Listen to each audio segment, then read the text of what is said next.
ওসমান হাদি এবং সাথে সাথে বেগম খালেদা জিয়ার মৃত্যুতে বাংলাদেশের মানুষ যখন মুহ্যমান হয়ে রয়েছে, সেই মুহূর্তে সত্যি বলতে কি আমাদেরও খারাপ লাগছে যে এই পরিস্থিতি হঠাৎ করে হয়ে গেল। ভিডিও বানাচ্ছি আরেকটা ঘটনা ঘটে যাচ্ছে, মানে আরেকটা রেশ কাটতে না কাটতে যেন সমস্ত কিছু তৈরি হয়ে যাচ্ছে। তো এই জায়গা থেকে আজকে আমরা বেগম খালেদা জিয়ার রাজনৈতিক জীবনের কিছু ঘটনা জানবো। তিনি কিভাবে গৃহবধূ থেকে 15 বছর বয়সে তার বিয়ে হয়েছিল। একদম 15 বছর বয়সে বিয়ে হয়েছিল। তিনি হয়তো ভেবেছিলেন একটা গৃহবধূর জীবনই কাটাবেন, কিন্তু কিভাবে সেই জীবন কাটিয়ে উনি রাজনীতিতে এলেন, নেতা, একজন প্রধানমন্ত্রী হলেন, দেশের প্রথম মহিলা প্রধানমন্ত্রী।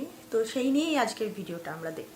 এবং আরেকটা জিনিস হচ্ছে যে আমরা যেটুকু শুনলাম, বিএনপির তরফ থেকে 15 দিনের শোক দিবস না এরকম কিছু একটা পালনের কথা বলা হয়েছে, বার্তা দেওয়া হয়েছে, এটা দলীয় পক্ষের। তো অবশ্যই ভীষণ একটা মর্মাহত করার মতো সংবাদ।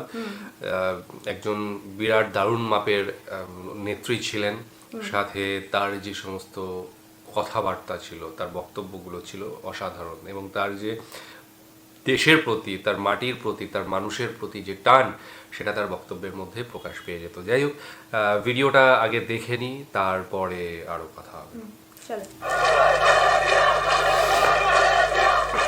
বাংলাদেশের রাজনীতিতে খালেদা জিয়ার উত্থান 1983 সালে। তার স্বামী জিয়াউর রহমান হত্যাকাণ্ডের পরে যখন বিএনপি বিপর্যস্ত অবস্থায়, তখন তিনি দলের হাল ধরেছিলেন।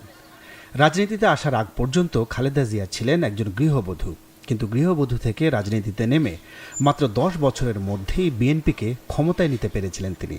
হয়েছিলেন বাংলাদেশের ইতিহাসের প্রথম নারী প্রধানমন্ত্রী। খালেদা জিয়ার পুরো নাম খালেদা খানম। তার পরিবারে তার ডাকনাম ছিল পুতুল। বিয়ের পরই তার স্বামীর নামের সাথে মিলিয়ে খালেদা জিয়া নাম নিয়েছিলেন বলে তার বোন সেলিমা ইসলাম জানিয়েছিলেন। বিএনপির দেওয়া তথ্য অনুযায়ী খালেদা জিয়ার জন্ম 1946 সালের 15ই আগস্ট তৎকালীন অবিভক্ত ভারতের জলপাইগুড়িতে। তাদের আদি ভিটা ছিল ফেনী জেলার ফুলগাজী উপজেলায়, তবে তারা স্থায়ীভাবে বসবাস করেছেন দিনাজপুর শহরের মুদিপাড়া এলাকায়। তার জন্ম তারিখ নিয়ে কিছুটা বিভ্রান্তি ও বিতর্ক আছে। পারিবারিকভাবে জানানো তথ্য অনুযায়ী তার জন্ম 15ই আগস্ট 1946 সালে, কিন্তু 1991 সালে প্রকাশিত জন্ম বৃত্তান্ত অনুযায়ী তার জন্ম 1945 সালের 19শে আগস্ট।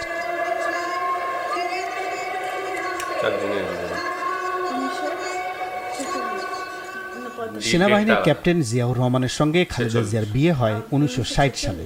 সে সময় থেকে 1981, দীর্ঘ 21 বছর খালেদা জিয়া ছিলেন মূলত একজন গৃহবধূ। 1981 সালের 30শে মে ব্যর্থ এক সামরিক অভ্যুত্থানে রাষ্ট্রপতি ও বিএনপির প্রতিষ্ঠাতা জিয়াউর রহমান চট্টগ্রাম সার্কিট হাউসে নিহত হওয়ার 7 মাসের মাথায় দলটির নেতাকর্মীদের অনুরোধে বিএনপিতে যোগ দেন খালেদা জিয়া। 1983 সালে দলটির সিনিয়র ভাইস চেয়ারম্যান আর 1984 সালে পার্টির চেয়ারম্যান হিসেবে নির্বাচিত হন বিনা প্রতিদ্বন্দ্বিতায়।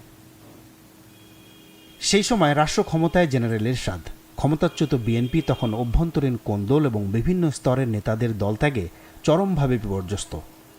এমন একটি কঠিন সময়ে এরশাদ সরকারের বিরুদ্ধে 9 বছরের আন্দোলনের মধ্য দিয়েই তিনি রাজনীতিতে নিজের এবং দলের একটা শক্তিশালী অবস্থান তৈরি করেন। 80-র দশকে এরশাদ সরকার বিরোধী আন্দোলনে খালেদা জিয়া গ্রেপ্তার হয়েছিলেন 3 বার। 1986 সালে এরশাদ সরকারের অধীনে সংসদ নির্বাচনে অংশ না নিয়ে আন্দোলন অব্যাহত রাখায় খালেদা জিয়ার পরিচিতি তৈরি হয় আপসহীন নেত্রী হিসেবে।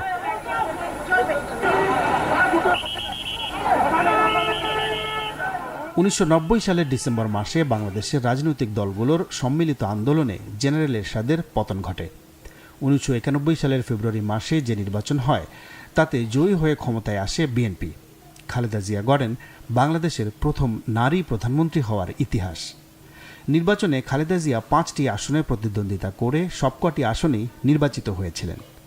একই বছরে সংসদে সব দলের ঐকমত্যের ভিত্তিতে রাষ্ট্রপতি শাসিত সরকার ব্যবস্থার পরিবর্তে সংসদীয় পদ্ধতির সরকার ব্যবস্থা চালু হয় বাংলাদেশে।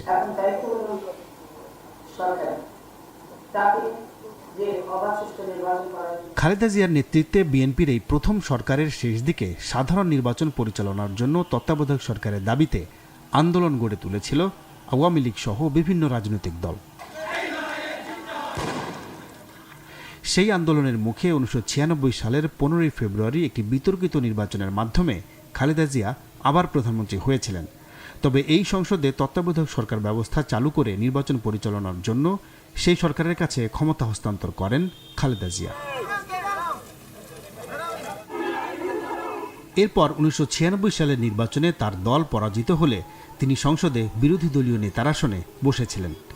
5 বছর পরের সংসদ নির্বাচনে লড়াইয়ের জন্য জামায়াত ইসলামী সহ ধর্মভিত্তিক রাজনৈতিক দলগুলোর সাথে তিনি নির্বাচনী জোট করেন, যা নিয়ে পরবর্তীতে তিনি সমালোচনার মুখে পড়েছিলেন। তবে সেই নির্বাচনে 2/3 আসনে জয়ী হয়ে আবারও প্রধানমন্ত্রী হয়েছিলেন খালেদা জিয়া। সব মিলিয়ে খালেদা জিয়া প্রধানমন্ত্রী হয়েছিলেন 3 বার।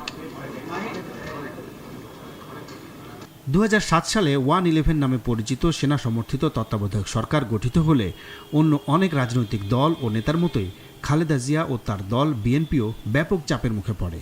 সে সময় খালেদা জিয়া কারাগারে ছিলেন 1 বছরেরও বেশি সময়। 2008 সালের নির্বাচনে পরাজয়ের পর থেকে টানা 1 যুগেরও বেশি সময় ক্ষমতার বাইরে ছিলেন খালেদা জিয়া।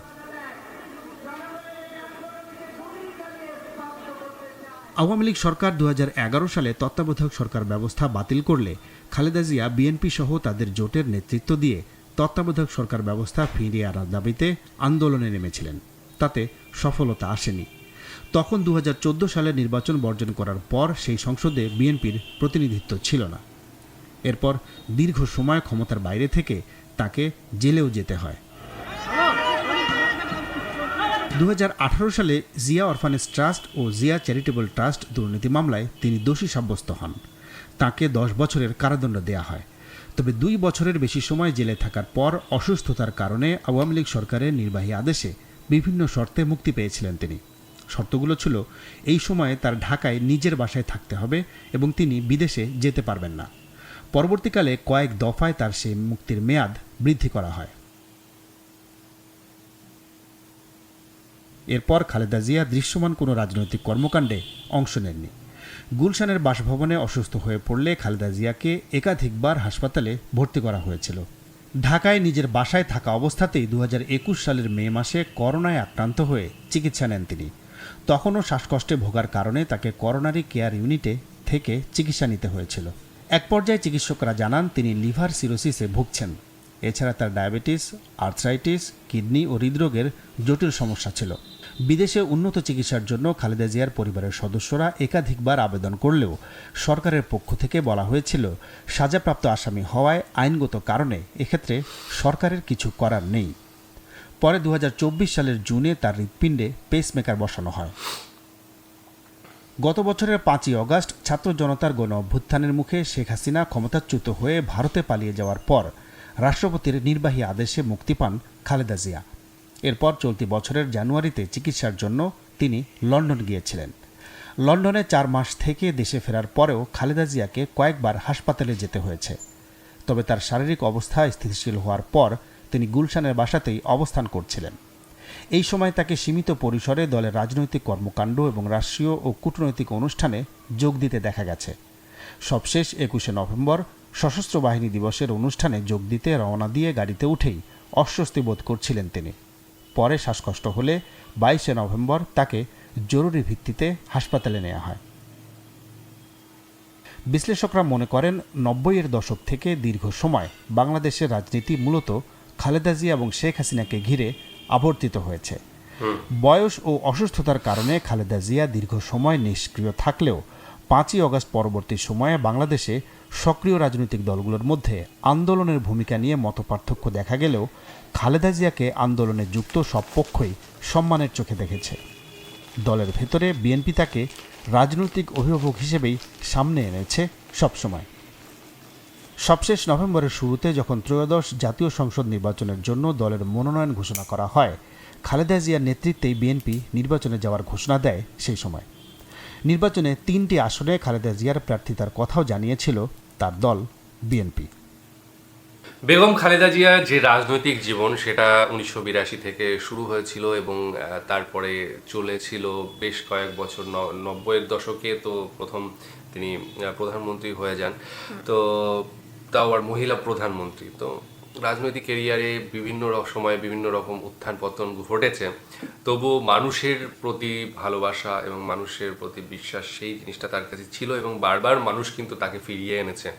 যতই তার বিরুদ্ধে অপপ্রচার করা হোক, তার বিরুদ্ধে কাজ করা হোক, মানুষ কিন্তু তাকে ফিরিয়ে এনেছে, মানুষ কিন্তু তাকে ভালোবেসেছে, যার ফলেই মানুষটা কিন্তু দেশকে ভুলতে পারেননি, দেশের মাটিকে ছেড়ে যেতে পারেননি। তো আওয়ামী লীগের সময় তাকে বিভিন্নভাবে মানে কি বলবো ইয়ে করার চেষ্টা করা হয়েছে, হেনস্থা করার চেষ্টা করা হয়েছে, বিভিন্ন সময়ে জেলে পাঠানো সরি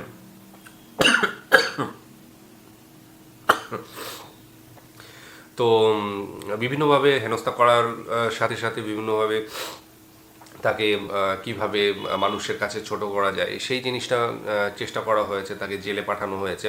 এবং এরশাদের আমলেও আমরা দেখলাম যে সবাই কিন্তু সেই খুনি, হ্যাঁ হ্যাঁ হ্যাঁ হ্যাঁ মানে আইসক্রিমের কোনো একটা কারখানা ছিল, সেখানে অনেকগুলো খুন করেছিল এরকম কেউ একজন এরশাদ সরকার। আমার ঠিক খেয়াল নেই এই মুহূর্তে বা মনেও পড়ছে না। আইসক্রিম মিলে কোথায় দেখেছিলেন? তোমার সাথে বসে কোনো হয়তোবা তোমরা ভিডিও বানিয়েছিলে, আমি সেটা দেখেছিলাম।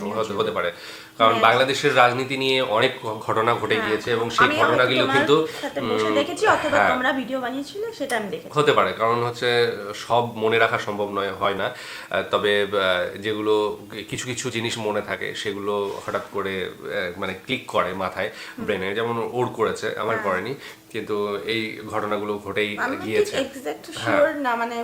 মানে আমি একদমই শিওর না যে, কিন্তু তবে আমার মাথায় আসছে যে এরশাদ সরকার মানে যে অনেকগুলো খুন করেছিল, এরকম কোন আইসক্রিম মিল ছিল যেখানে হতে পারে সেটাই।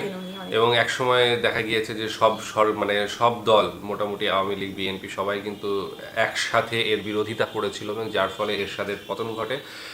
তারপরে তো দেখলাম যে বিএনপি ক্ষমতায় আসে এবং পরবর্তী সময়ে আবার শেখ হাসিনা ক্ষমতায় আসে। এরপর এইভাবে চলেছে।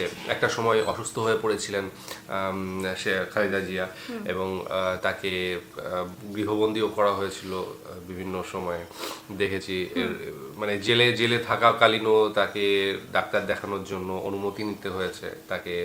আসলে সত্যি সত্যিই ছিলেন, কিন্তু এমন হয় অনেক নেতারা হয় যে নিজেকে জেল বাঁচানোর জন্য বা জেলের কাস্টাডি থেকে বের করে আনার জন্য কিন্তু অসুস্থতা অভিনয় করে, কিন্তু উনি সেটা কিন্তু নন, উনি কিন্তু সত্যি অসুস্থ ছিলেন এবং ওনার নিজের বাড়িতে গিয়ে অসুস্থ হয়ে পড়েছেন। মানুষটা সচ্চা ছিল আর কি, মানুষটা সচ্চা ছিল, হ্যাঁ সেটাই বলা হয়েছে, সেটাই দেখা গিয়েছে। তো সেটা অনেক আগেও আমরা দেখেছি, আগামী দিনেও হয়তো আরো অনেক কিছু দেখব। যাই হোক, আজকে আমরা এখানেই শেষ করছি, আগামী দিন আবার আসছি অন্য কিছু নিয়ে। ততক্ষণের জন্য স্টে টিউনড।